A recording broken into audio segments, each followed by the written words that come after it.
Halo, kami ucapkan apa kabar? Semoga aktivitas online sedang dalam keadaan sehat walafiat. Perkenalkan, nama saya Muhammad Wildan,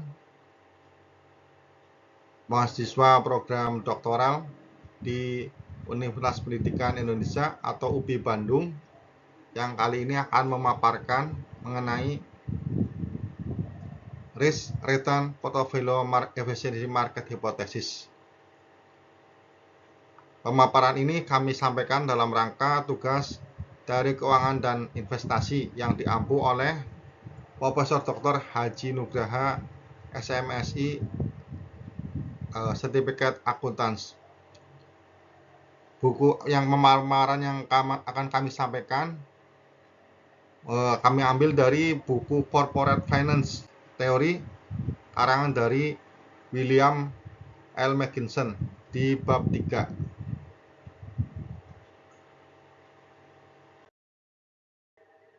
Agenda yang akan kami paparkan yaitu mengenai apa itu resiko, return, teori portofolio, dan efisiensi market hypothesis.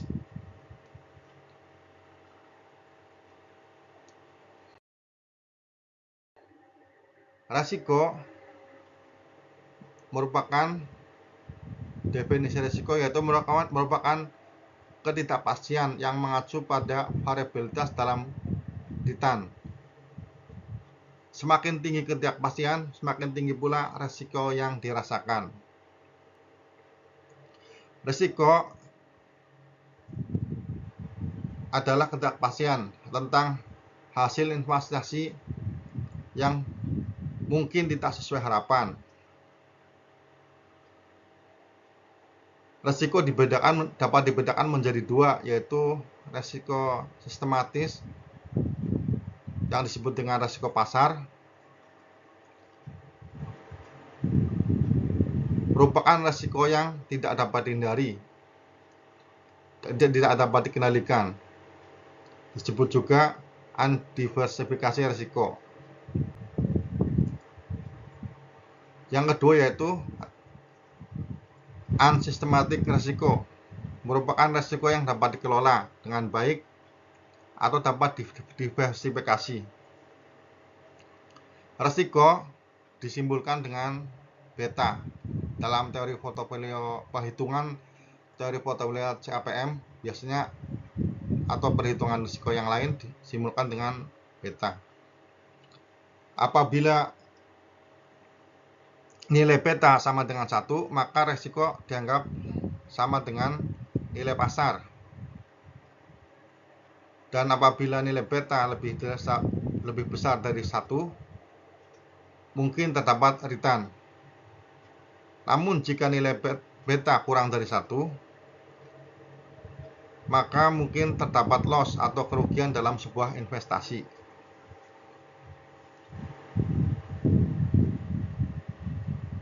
Resiko yang dibagi dua ini yaitu resiko yang dapat diversifikasi dan tidak dapat diversifikasi. Dapat kami gambarkan secara sederhana sebagai berikut.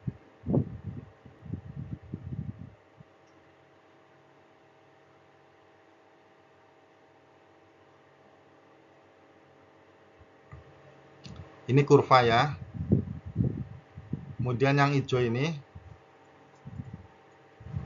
sistematik resiko. Ini bisa naik, bisa turun seperti air pasang. Nah, resiko yang tidak dapat diversifikasi, ini contohnya itu perubahan suku bunga, inflasi, resesi ekonomi, ketidakstabilan politik, dan bencana alam. Kemudian resiko yang dapat diversifikasi. Nah, itu sebenarnya seperti itu. Kurvanya seperti itu. Itu dapat dikendalikan melalui perhitungan sistematis. Contoh dari data risiko yang dapat diversifikasi, dapat diperkirakan, dapat dihitung, yaitu risiko bisnis, atau mungkin terdapat manajemen perusahaan yang buruk, terdapat tuntutan hukum, penarikan produk yang tidak sesuai, risiko kemerosotan industri, risiko finansial, dan juga risiko perusahaan pilot.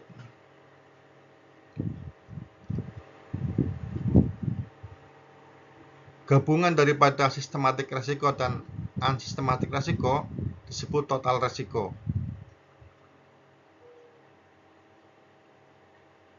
Jadi total risiko itu gabungan dari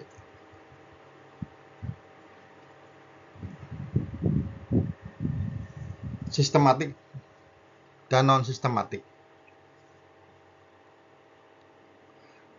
Disebut merupakan risiko total, gabungan dari kedua risiko ini.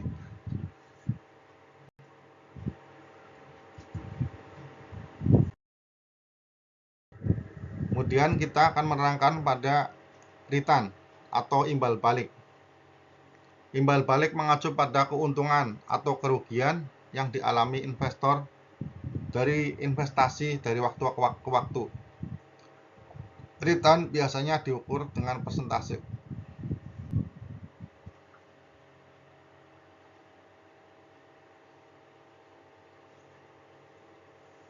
Return, relasi daripada return itu dapat terjadi ketika setelah dikalkulasikan nilainya.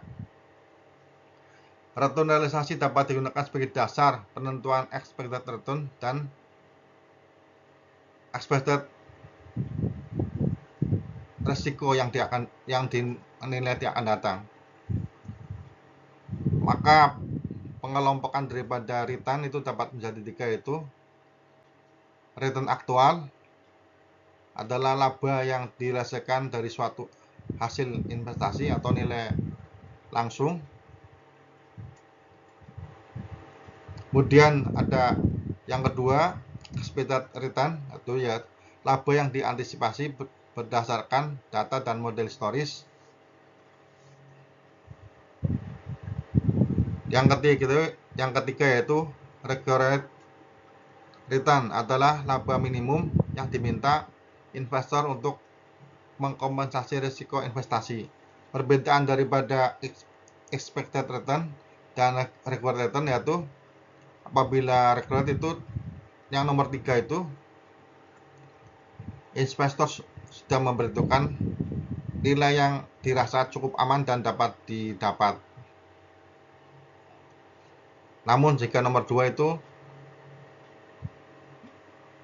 cenderung lebih ke nilai maksimal, semaksimal mungkin yang bisa didapatkan.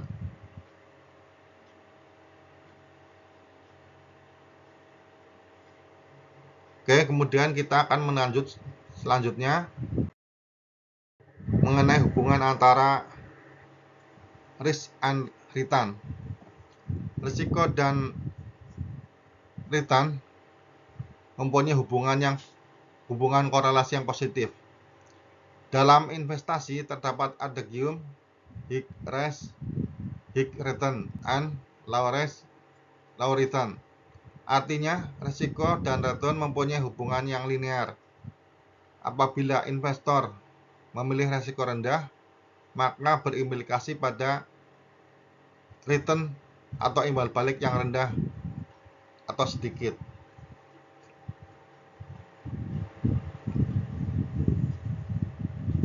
Risiko sistematis tidak dapat dikurangi melalui diversifikasi. Risiko dapat dikaitkan dengan investor, yaitu apabila investor itu seorang risk seeker atau pencari risiko, atau seorang yang risk neutrally atau risk averter, yang seperti saya sampaikan sebelumnya daripada jenis-jenis klasik return ya. Hubungan daripada risiko dan return ini bersifat linear atau searah. Ini grafiknya kami tampilkan, yaitu semakin tinggi kembalian yang diminta, imbal balik yang diminta, maka semakin tinggi resikonya. Demikian pula ketika memilih imbal balik yang memilih resiko yang rendah, maka imbal balik yang diterima juga sedikit. Semakin besar aset yang diinvestasikan, semakin besar pula resiko yang timbul.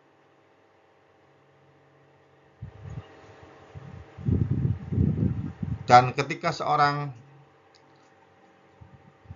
risk neutrality atau risk averter, mereka dalam mengambil keputusan investasi itu berusaha meminimalisir resiko.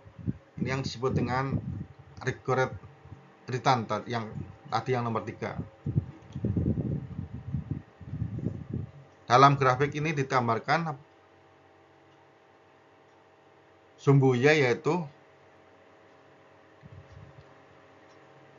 tingkat risiko.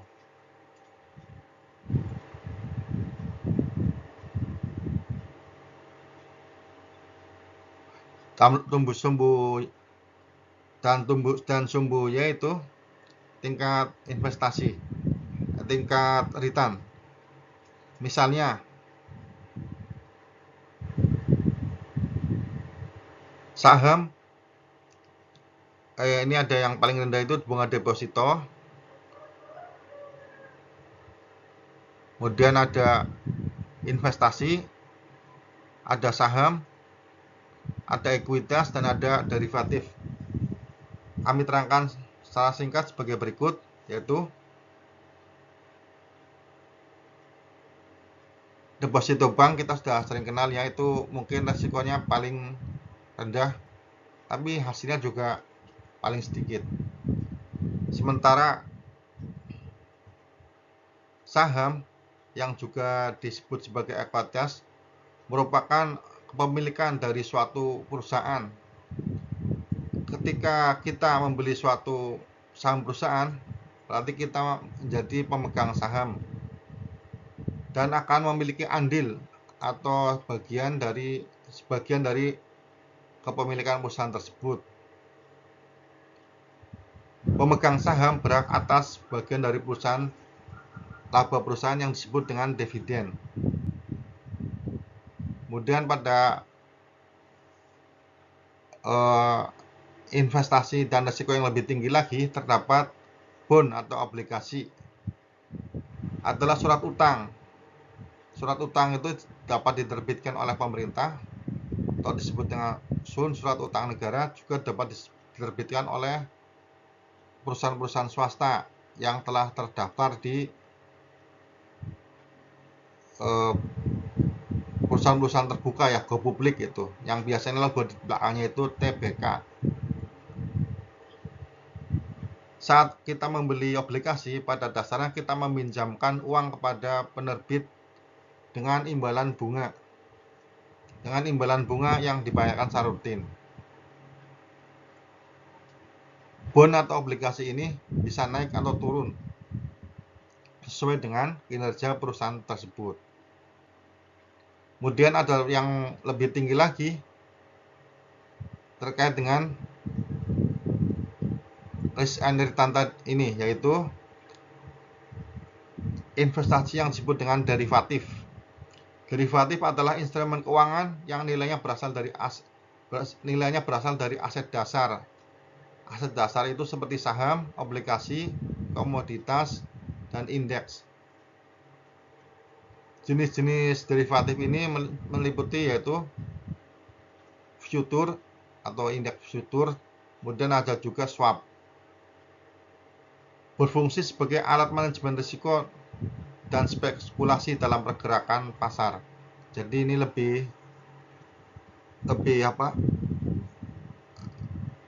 tidak nyata karena merupakan perhitungan dan spekulasi, tapi tetap bisa menghasilkan keuntungan atau imbal balik dan juga risiko yang lebih besar.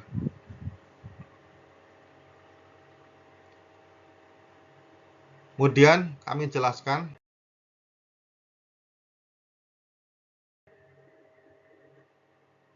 mengenai hipotesis market efficiency. Hipotesis ini dikemukakan oleh Fama sekitar tahun 1970-an bahwa di pasar yang efisien, surat berharga dan obligasi konversi akan selalu diperdagangkan pada nilai wajar atau fair value, sehingga tidak mungkin seorang pun mampu memperoleh imbal balik yang tidak normal,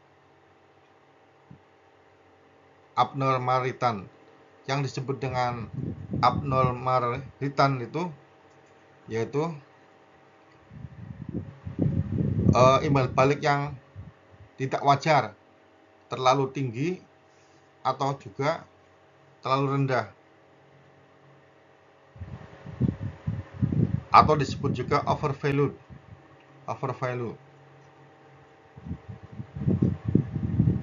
Hipotesis ini mengemukakan bahwa mustahil seorang untuk mengalahkan pasar, karena dalam pasar yang efisien semua informasi bebas tersedia, sehingga orang akan sulit mendapatkan keuntungan di atas rata-rata. Dalam pasar yang efisien, penyebab keduanya itu tidak ada seorang pun yang akan dengan tepat bisa memprediksi masa depan. Mereka ke analisis pasar dan investor itu hanya memperkirakan dari perhitungan matematis dan analisis historis, perhitungan fundamental, ekonomi fundamental. Jadi hipotesis dari market efficiency itu mustahil seseorang untuk mengalahkan pasar. Impossible to beat the market.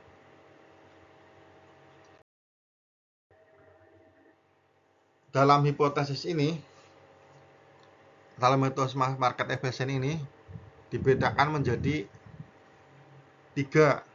Jadi market efficient dibedakan menjadi 3, yaitu weak, firm, semi strong, dan strong. Oke, kami jelaskan.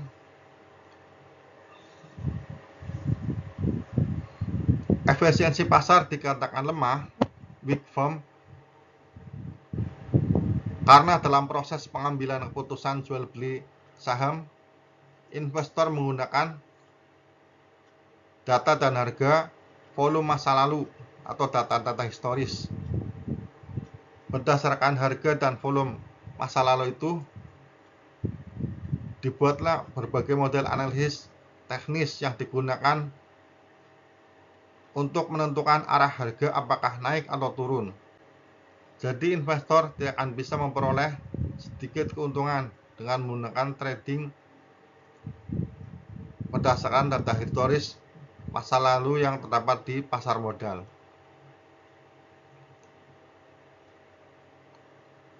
Karena mereka hanya memperoleh data-data historis saja, informasinya terbatas. Kemudian yang kedua, yang di lingkup yang lebih luar, lingkar luar, yaitu semi strong. Semi strong efficient market hypothesis. Efisiensi pasar dikatakan setengah kuat atau semi strong firm dalam proses pengambilan keputusan jual beli saham investor menggunakan data harga masa lalu, volume masa lalu, dan semua informasi yang dipublikasikan, seperti laporan keuangan, laporan tahunan, pengumuman bursa, informasi keuangan, peraturan, peristiwa politik, peristiwa hukum, peristiwa sosial, dan lain-lain yang dapat mempengaruhi perekonomian nasional. Konsekuensinya, harga saham akan bereaksi dengan cepat dan akurat, menyesuaikan ketika harga yang baru ketika informasi publik tersebut telah diumumkan.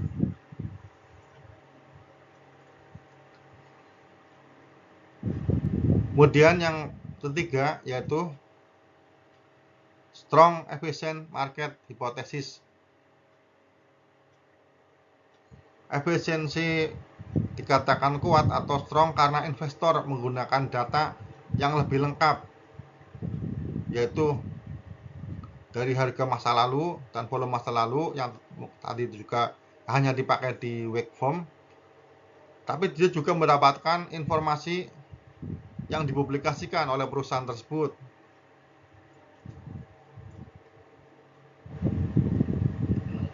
Yang sudah kami sebutkan tadi, seperti laporan tahunan, laporan keuangan, perubahan pergantian direksi.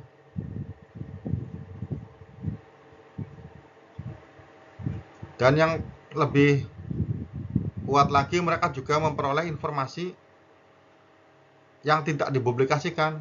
Misalnya perubahan direksi tadi, atau insider information, atau ketika akan mengembangkan bisnis baru, diversifikasi usaha dari perusahaan tempat kita berinvestasi. Karena informasinya sudah sangat terbuka, baik yang dipublikasikan, historis, dan juga insider information, maka semua investor memperoleh informasi yang akurat dan sama, sehingga disebut dengan strong firm.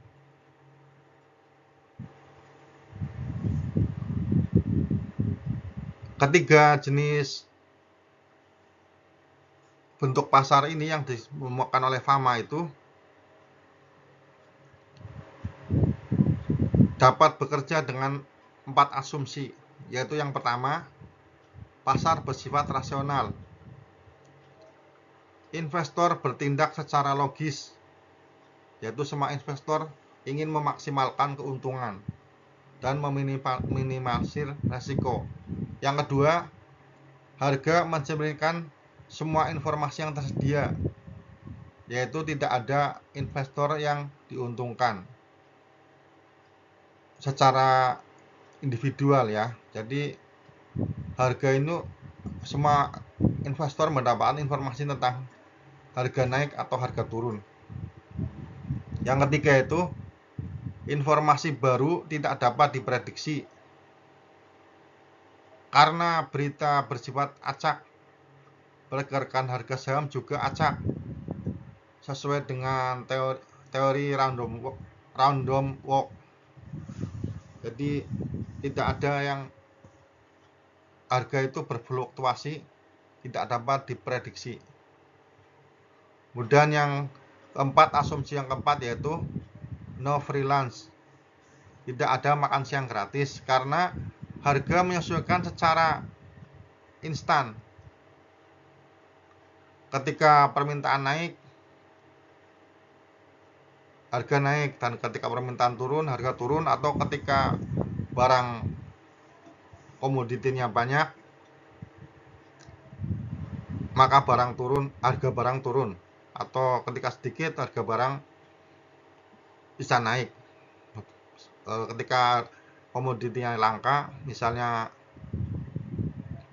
menjelang lebaran atau ada sentimen politis, mungkin bisa harga naik atau harga turun. Asumsi yang keempat ini bahwa tidak seorang pun dapat secara konsisten memperoleh laba abnormal kecuali dengan mengambil risiko ekstra.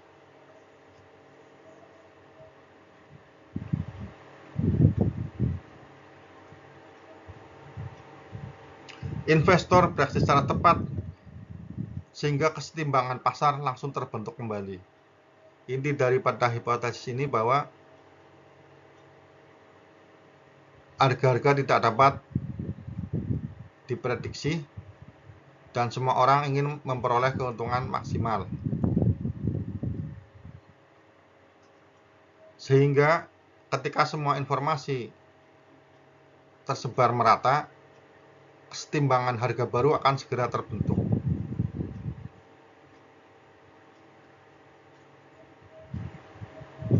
Selanjutnya, kami akan membahas secara sekilas teori portofolio. Ada tiga macam ya teori portofolio yang sudah umum dikenal. Yang pertama yaitu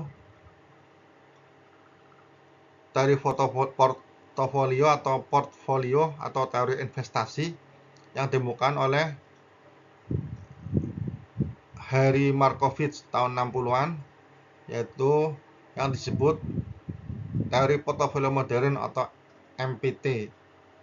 Adalah teori investasi yang menekankan diversifikasi untuk memaksimalkan imbal balik dengan tingkat risiko tertentu. Jadi asumsi dari MPT ini, investor menghindari risiko.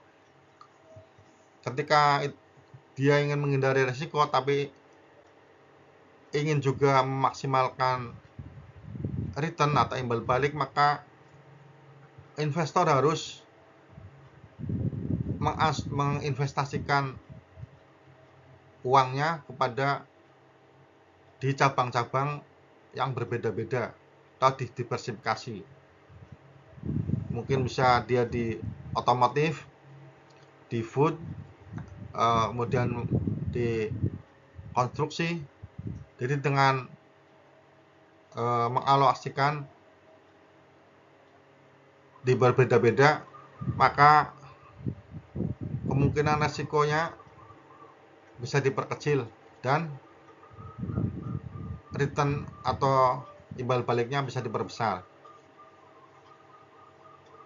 Teori ini juga sesuai dengan dengan pepatah don't put egg in one basket. Jangan taruh telur di satu keranjang, dipisah-pisah. Jadi ketika kita mungkin terjadi kecelakaan, ya yang pecah tidak semua telur kita pecah. Kemudian yang kedua yaitu teori capital asset pricing model atau CAPM yang dikembangkan oleh William Sharpe tahun 1964, adalah model keuangan yang digunakan untuk menghitung expected return yang diharapkan dari suatu aset berisiko berdasarkan risiko sistematis atau risiko pasar dan beta aset tersebut.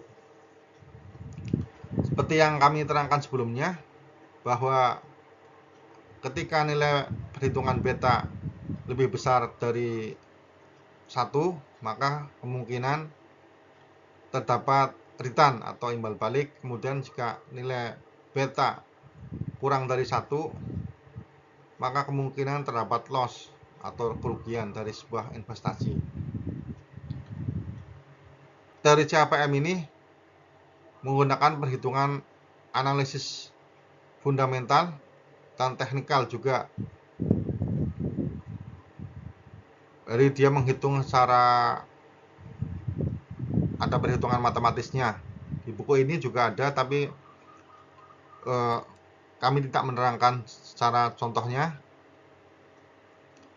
Kemudian yang ketiga yaitu teori arbitrage pricing theory atau APT oleh Stephen Ross tahun 1976. Teori arbitrase atau teori penetapan harga arbitrase merupakan teori yang digunakan untuk memprediksi pengembalian aset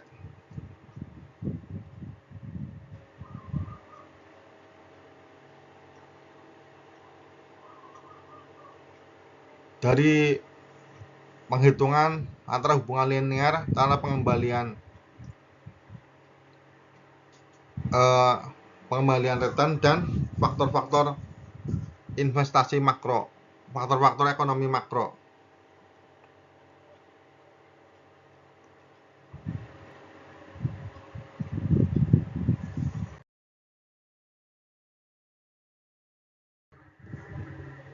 Dari 3 perbandingan teori portofolio ini,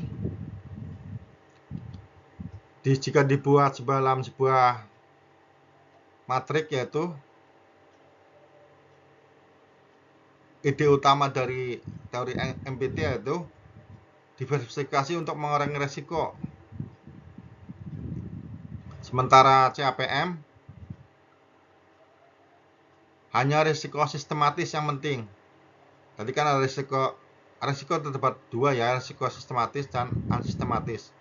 Maka CAPM itu menekankan pada perhitungan optimalisasi dari nilai sistematis.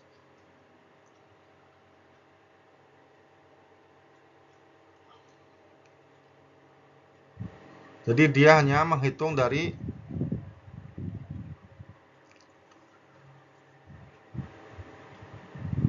mengutamakan bukan hanya mengutamakan perhitungan dari nilai sistematis. Risiko sistematis dimaksimalkan. Kemudian dari teori APT itu beberapa faktor risiko mempengaruhi return. Jadi dia memperkecil faktor-faktor risiko untuk memaksimalkan return.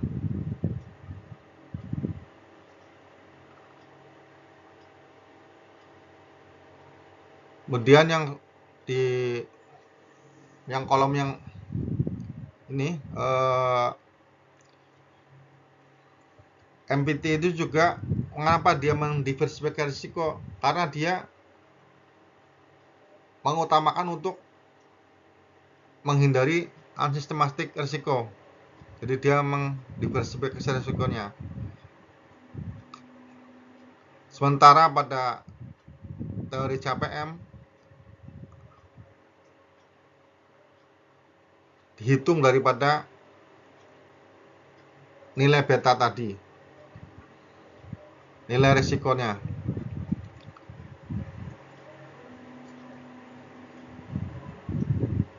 Teori APT menghitung dari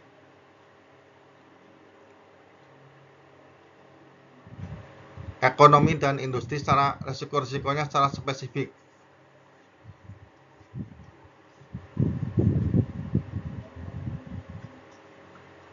Kelebihan dan kekurangan daripada teori-teori ini yaitu teori MPT itu membantu membangun portofolio yang lebih efisien. Jadi dengan diversifikasi maka dipilihlah investasi-investasi yang lebih menguntungkan dan meninggalkan atau tidak memasang investasi di produk yang kira-kira merugikan. Kelemahannya yaitu mengasumsikan semua investor itu rasional.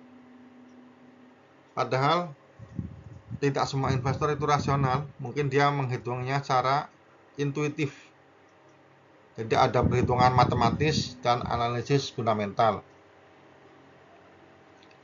Kelebihan dari teori CAPM yaitu mudah digunakan karena ada perhitungan matematisnya, ada nilai rumusnya. Apalagi sekarang sudah di zaman teknologi itu ada aplikasinya. Ketika dimasukkan data-data historis, data-data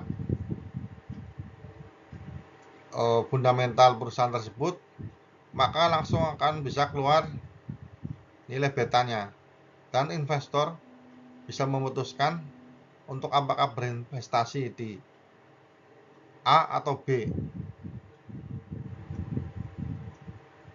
Tapi kelemahannya yaitu CAPM ini hanya mengasumsikan faktor tunggal hanya mengasumsikan terdapat satu faktor resiko.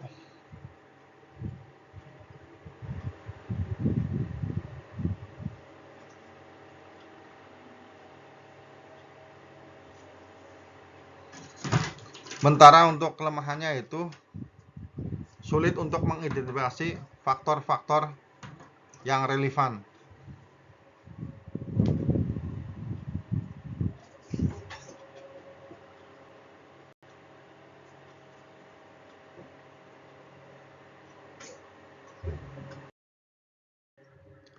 Oke, kemudian dari hasil pemaparan tadi dapat kita simpulkan bahwa high risk, high return, dan low risk, low return itu adigium yang memang selalu ada dan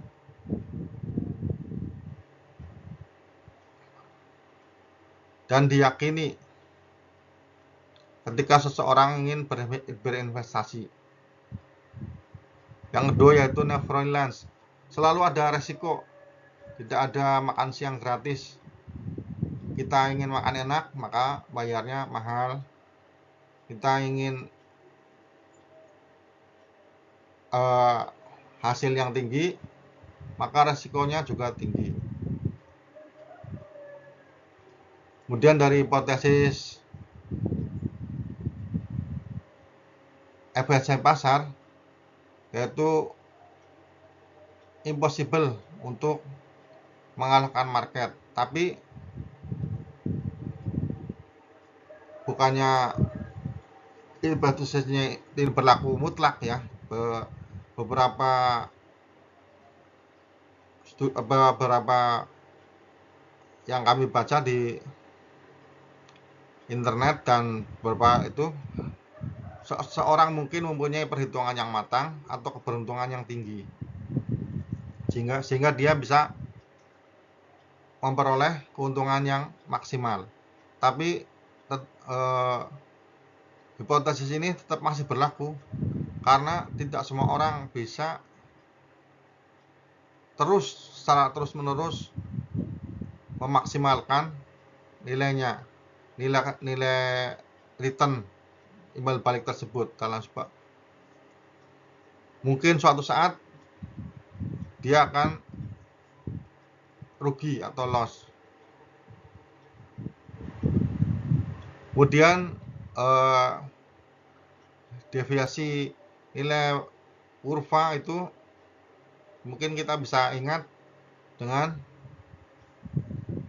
yang saya gambarkan sebagai berikut. Yang disebut deviasi atau resiko tadi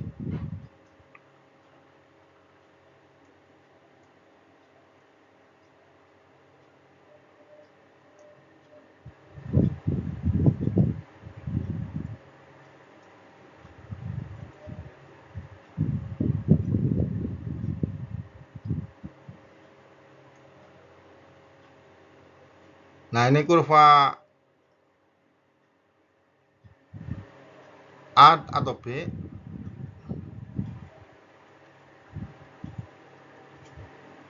kira-kira manakah yang lebih memberikan keuntungan maksimal?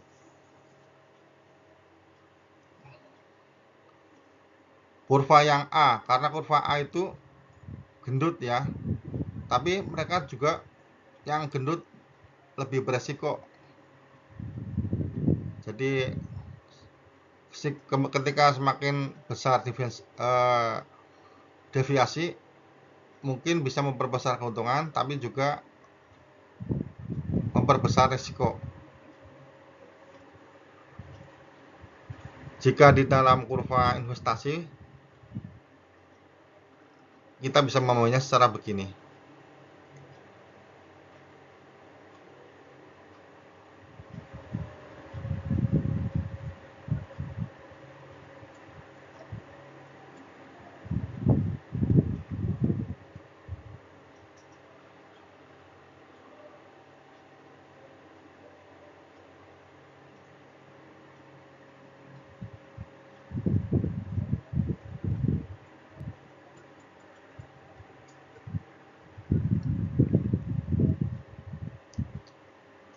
Nah, ini kebalikannya. Yang hijau yang gendut, yang banyak standar deviasiannya juga kemungkinan dia antara returnnya, profit or loss-nya lebih besar. Sementara kurva yang merah cenderung lebih stabil, lebih kurus standar deviasiannya, tapi dia juga lebih sedikit untuk profit atau gain yang didapat. Mungkin itu pengetahuan sederhana dari pembaca kurva investasi. Final tipsnya yaitu teori portofolio atau investasi tadi tidak dapat kita pandang mutlak sebagai nilai bahwa MPT itu lebih baik daripada CAPM atau APT, dan begitu juga sebaliknya, masing-masing teori ternyata mempunyai kelebihan dan kurangnya masing-masing. Contohnya tadi yang sudah kami jabarkan dalam matrik, MPT mungkin cocok untuk menghindari resiko, dan CAPM cocok untuk menentukan risiko yang terukur. Kemudian teori APT memperhitungkan faktor yang mempengaruhi keuntungan. Teori portofolio atau investasi MPT itu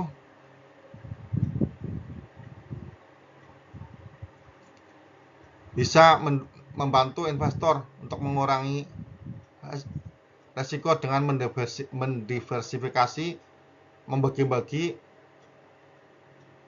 investasi, membagi-bagi alokasi investasi ke berbagai sumber. Sementara CAPM itu sangat bagus untuk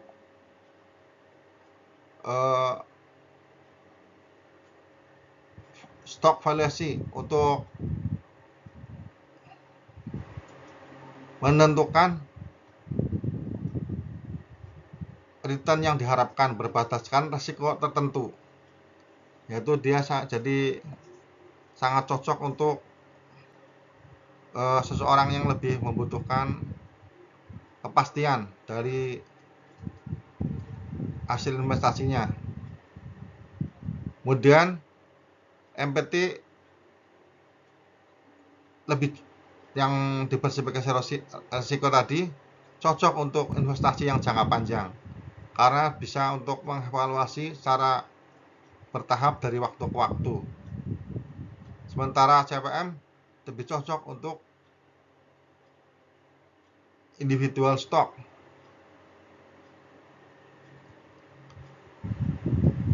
Kedua model ini masih terdapat kelemahannya, yaitu mengasumsikan bahwa semua investor adalah rasional, ingin meminimalisir risiko dan memaksimalkan return atau profit. Tapi kenyataannya yaitu tetap terbentur kepada hipotesis pasar tadi, bahwa pasar itu selalu bersifat efisien. Tidak mungkin seseorang memperoleh keuntungan maksimal. Jadi seseorang itu hanya mungkin dapat memperoleh keuntungan tertentu dari suatu pasar atau investasi. Tidak mungkin dia mendapatkan nilai yang overvalue atau terlalu besar, sehingga dapat kami gambarkan dalam matrik itu seperti ini.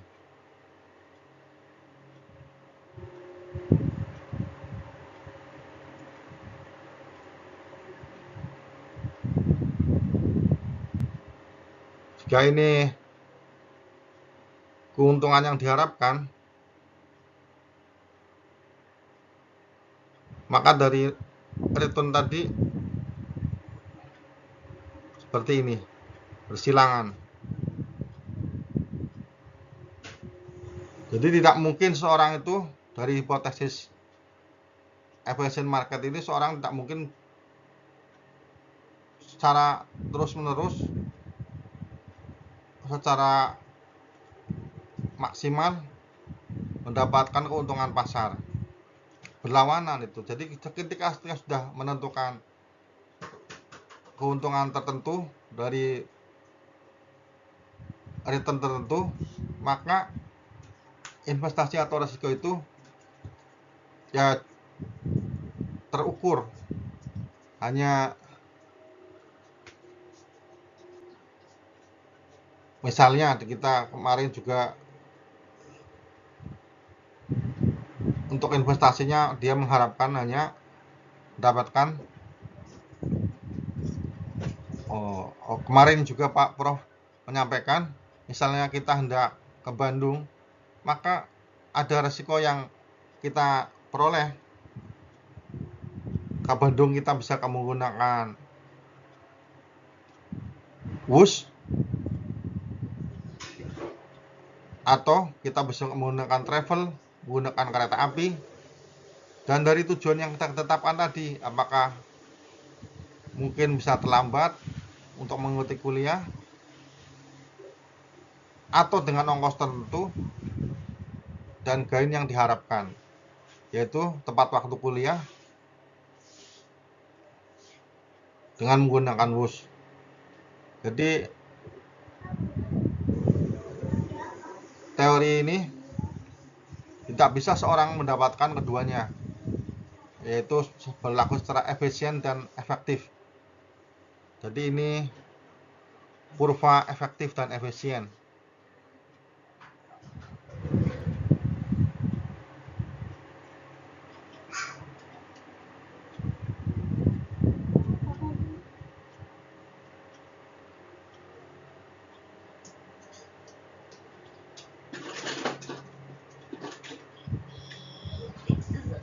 Jadi ketika seorang berinvestasi juga dia mengharapkan return yang expected return dan expected risk.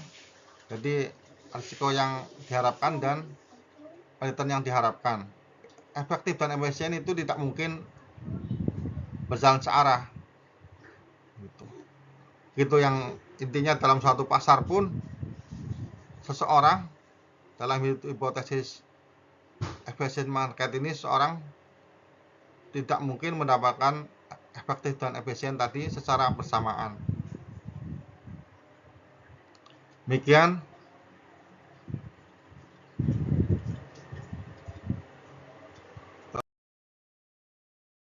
yang kami sampaikan. Kemudian kita lanjutkan diskusi, mungkin di tempat tambahkan di kolom komentar. Terima kasih. Ada rekan-rekan online, semoga dapat berguna dan menambah pengetahuan. Dan tugas yang kami sampaikan juga memperoleh nilai yang memuaskan. Terima kasih. Assalamualaikum warahmatullahi wabarakatuh.